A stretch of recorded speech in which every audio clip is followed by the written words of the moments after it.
So back at another project here on the 2000 Crown Vic. Body work is done. I'm gonna be spray it, put down a base coat, and then I'm gonna plasti dip it. Still up in the air on what color, but basically all the dings, dents, scratches, all that stuff's been fixed, and it's just a smooth body. I did eliminate some of the antennas, but that's another video.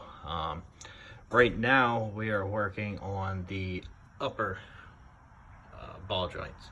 In a previous video I changed the lowers, and in that video I mentioned that I ordered the upper and lower in a package deal, which couldn't pass up the offer. It was like 45 bucks, maybe 50 something with shipping and handling for the uppers and lowers.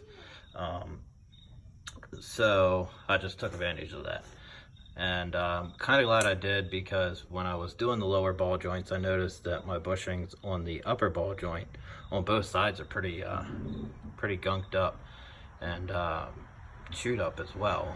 So it's about time to do that. So I figure I'll just do another video on some of the things you're going to encounter. If you're doing this, I would imagine it's anywhere from a 98 to 2000. Even like your newer models, you should be good with the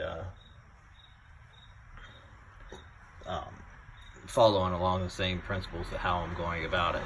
So these top nuts here are, I ended up having to use a 7/8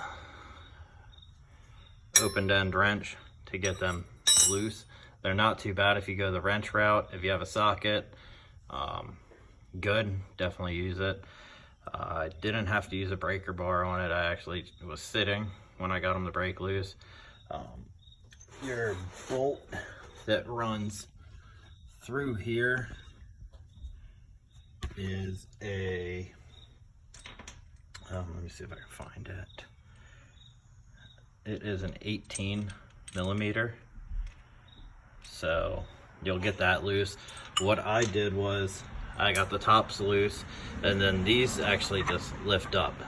And let me see if I can take one off and show you the underside of it, because it actually looks like this on the back side. So then this will actually sit down in that groove and basically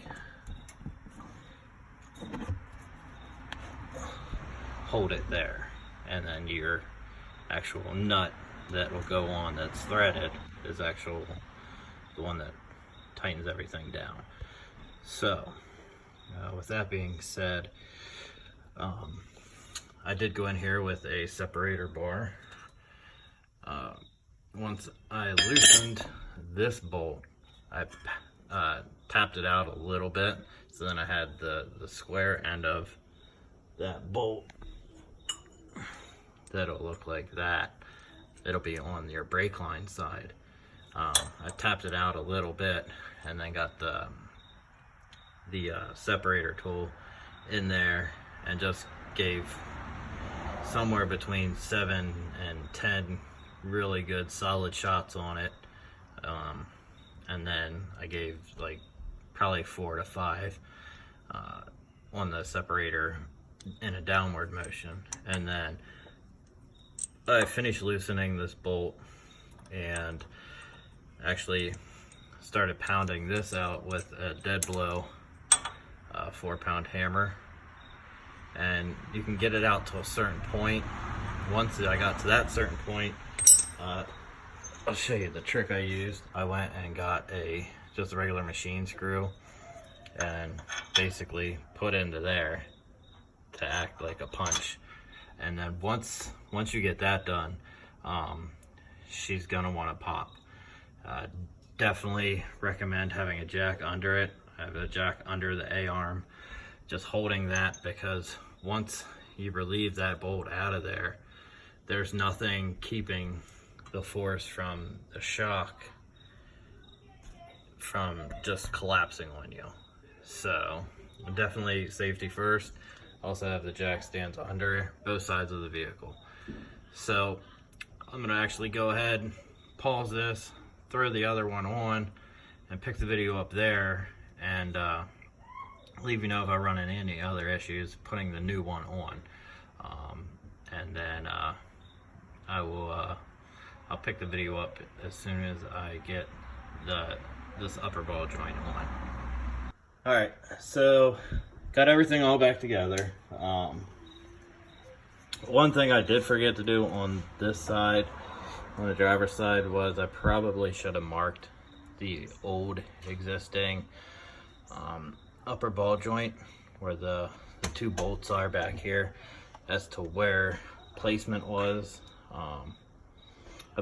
It's not out, so it still has to go for an alignment. So I mean, right now it's all right if I end up putting the tire on and would need to adjust anything. The top bolts are pretty easy to loosen up, and I'll be able to adjust it. I do have to adjust the inner and outer tie rod sleeve to pull the bottom of the tire in. So that's definitely all done. I did, however, want to show you the old upper ball joint once it was completely off the car, so you can see how much play is actually in this. It's pretty ridiculous. The new one, actually there's no play in it, and that's essentially what you want. I mean, this one, both sides are all sorts of shot on the actual boot itself, which is pretty surprising because my understanding was when I bought the car they were replaced, and I haven't had the car quite 2.5 years yet. And then judging by the color, it definitely looks like it might have been a Moog upper ball joint, but I mean, I could be wrong. There are other companies that use the blue in different colors, but definitely wanted to show you how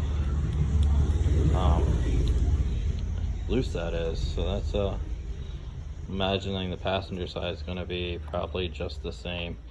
So glad I actually took the time and got these changed out. So like always, if you have any questions, feel free to ask. I'll get back to you within a day at the very latest.